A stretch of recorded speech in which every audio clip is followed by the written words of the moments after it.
organic, unpredictable, unknown, lovely, beautiful, a sense of fulfillment. This is part of the pleasures of life and not the chores of life.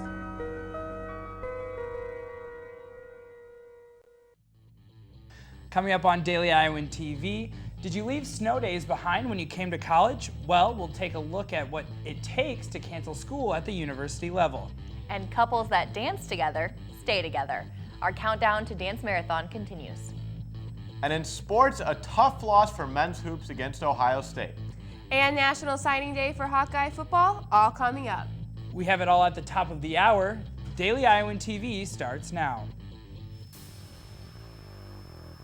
I'm Tom Brokaw. For more than 100 years now, the University of Iowa community has been waking up to the Daily Iowan. Today, it's the largest newsroom in eastern Iowa. And now you can see the news every night on Daily Iowan TV and get it anytime worldwide at dailyiowan.com.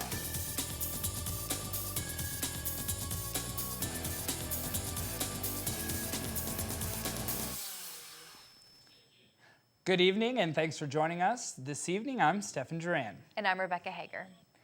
As most of Iowa City shovels out from under the latest snowstorm, University of Iowa students are just trying to get to class. In fact, it's been 3 years since the UI had a snow day. However, the recent weather has caused many schools in the state to close their doors. How does the UI decide when to call off school? Tom Rockland, Vice President of Student Life, told us how the university makes that decision. We try to make a determination about whether it's going to be possible for students, faculty, and staff to get to campus. And if it is possible, we generally hold classes. The university looks at many factors, including CAN bus routes and how clear the sidewalks and streets are. Rockland added that missing a day of classes in college can be harder to make up. So despite below freezing temperatures and frostbite warnings, canceled classes are possible, but unlikely. Safety on college campuses has been a hot topic recently. With the Purdue shooting still under investigation and a recent strong-armed robbery at the old Capitol Mall, school officials and police at the UI are making it their mission to ensure students and staff know their safety is the university's #1 priority. Nick Arp, a staff member at the dean's office, said, quote, "The safety of our students is paramount." It's something that you hope you never have to think about, but of course, you might have to sometime, and so you want to be prepared, and so we make sure to take advantage of the great resources that the university has in place for doing. It's no question Dance Marathon is a family affair. In its 20 years, it has brought together generation after generation of dancers and their families. Daily Iowan TV reporter Muriel Kone shows us the Bogue family is just one of many forever changed by this organization. 7 years ago, Jared Bogue made the decision to join Dance Marathon. Little did he know he laid out a path his brother and sister will soon follow. So it's just kind of a snowball effect. An effect trickling down from their parents, who were also members of Dance Marathon when they attended the university. His brother Alex joined his freshman year of college, and sister Taylor, she dived in her junior year in high school. When the time came for her to be a full-time dancer, she came at it in full force. I wasn't nervous to stay up for 24 hours. I wasn't worried not having caffeine. I was prepared. I was excited, and then I got my friends excited. The sibling trio all share a love, passion, and dedication to the organization.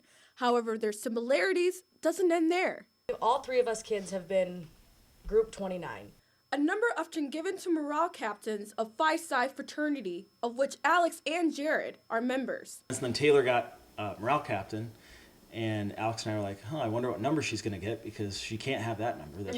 That's like the guy's number. They surprised me in Group 29, Taylor Bogue, and I was so excited, and I called them both right away and told them that. Heather Bogue, Jared's wife, was initially placed in Group 29 in her first ever big event, but a minor technical mishap got in their way. They couldn't find me in the system, so she got put on a different group. Yes. But as fate would have it, they ended up meeting a couple months later.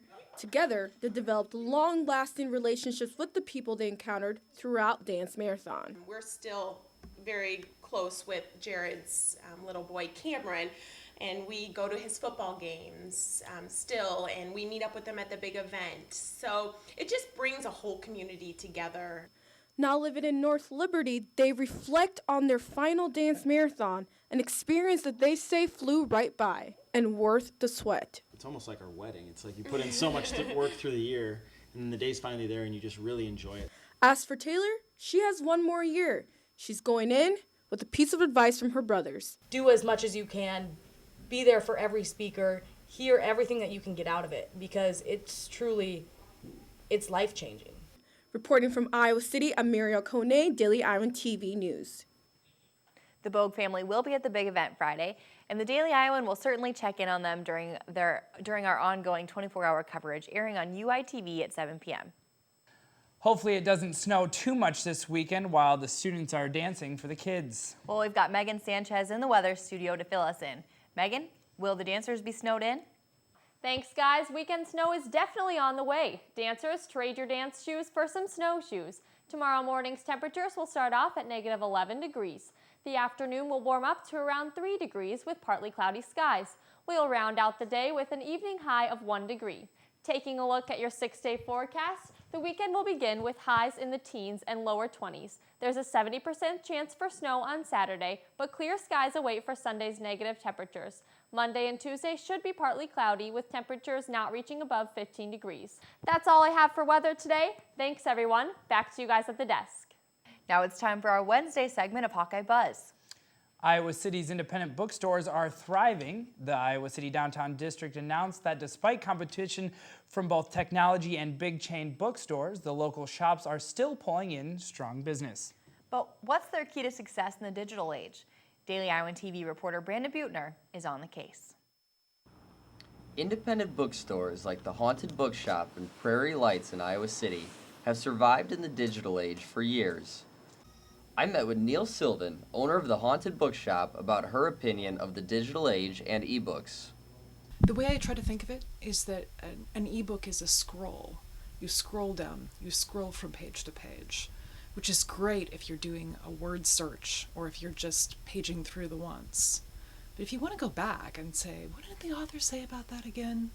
Or if you want something that you can drop in a puddle and not be out $180, this is where that thing is. Neil recently moved to her new location, about a block away from her old store, for the opportunity to own the building. Equity in a building is so important for small businesses because it gives us a chance later on to borrow money. I met with Paul Ingram of Prairie Lights to discuss what they are doing to keep up with the digital age. Called a Kobo, K-O-B-O, and it was designed to do essentially what Kindle does, except it works for independent bookstores. Support your independent bookstores, and you may never know who you might meet while shopping around. Brandon Bittner, Daily Iowan TV. The Iowa National Guard is in the midst of historic change. In a speech delivered to the Iowa House of Representatives, Major Timothy Orr said the Guard hasn't seen this change, a change of this magnitude since World War II. The shift into the norm comes from the decline in America's presence overseas and the impending retirement of many servicemen. Right now, there are 9,400 National Guard soldiers in Iowa, but only 100 are currently deployed. The future of electronic cigarettes is up for discussion in the Iowa legislature.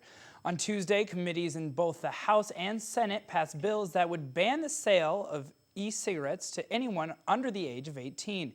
E-cigarettes are an alternative to traditional smoking. Smokers inhale nicotine vapor instead of the traditional tobacco smoke. And now let's take a look at what's happening beyond Iowa. Goodbye tobacco and hello healthcare. CVS Corporation announced today that they are beginning a project to completely phase tobacco products out of their stores. This means they will eventually stop selling cigarettes, cigars, and chewing tobacco. The company wants to have all of the products gone by October 1st. There are over 7,000 CVS locations nationwide, and the project will cost about $2 billion.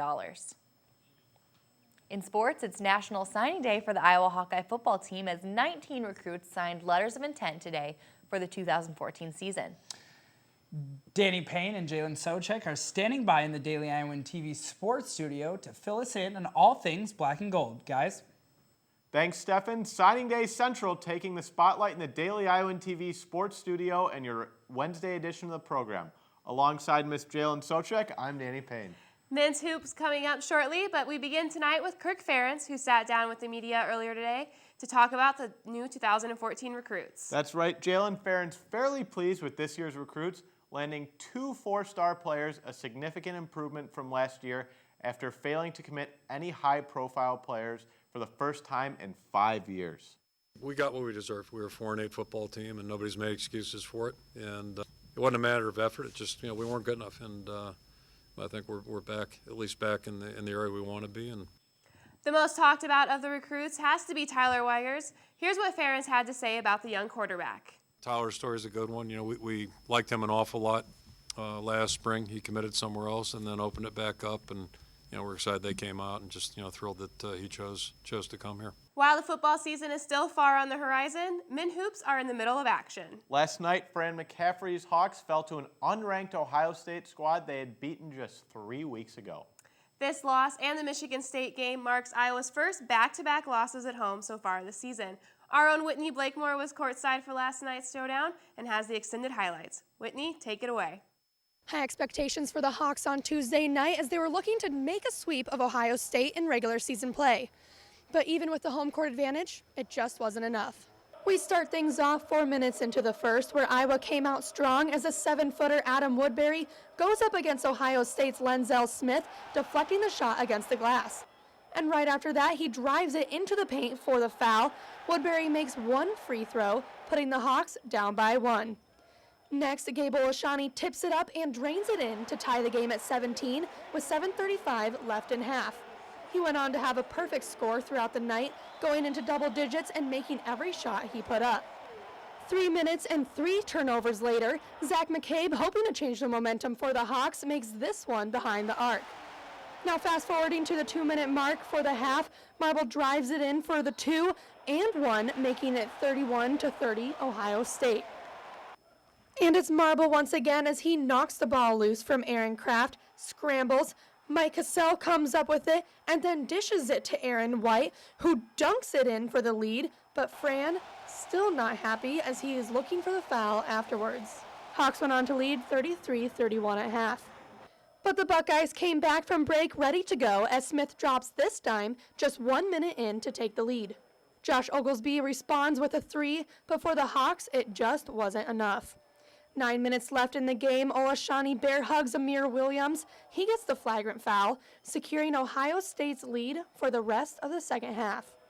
Final score on this one, Ohio State 76, Iowa 69. With this loss, Iowa's Big Ten record is now 6-4. Hoping to improve, they're going back to the drawing boards as they prepare for their game against Michigan on Saturday. Whitney Blakemore, Daily Iowan TV Sports. Last night, Iowa shot just 3 of 20 from three-point range, making it the worst rate Iowa has converted from the outside all season. Danny shooting at just 15% from behind the arc isn't going to get Iowa anywhere as they still have 8 more Big Ten matchups in their regular season. Just drive the ball more. I felt like every 3, apart from 1 or 2, were good shots in rhythm. Our 3-point shooters were open, so the numbers don't really tell. If we made 1 or 2 more, it would be in different games. Probably should have passed up on, I think, a couple of them, but some of them were good looks that still didn't go in. So you just gotta. 20s. I guess as a team, when we're feeling it, we'll take 20. But I think 20 on a night like this was probably too many. Another repeat contest in basketball as the Iowa women's team returns to the court tomorrow night to take on Penn State. These two met a month ago tonight inside Carver Hawkeye Arena, but it was the Nittany Lions who took that one, handing Iowa its second Big Ten loss of the season, 87-71. But this time around, the Hawks will be at the Bryce Jordan Center looking to bring a stop to Penn State's 6-game winning streak. Well, that's all we have time for in tonight's show. A whole lot more coming up on Thursday's edition of the program, including a look at Iowa's upcoming game against Michigan. But for now, it's back to you at the desk. And only with Daily Iowan TV can you get an inside look into Thursday's pages of the Daily Iowan. Get more on the success of local independent bookstores. And more dance marathon coverage. Read about the generations of family dancing at the big event. Well, that's your most current edition of Daily Iowan TV. Be sure to check us out tomorrow or anytime online at dailyiowan.com. Thanks for watching and have a great night.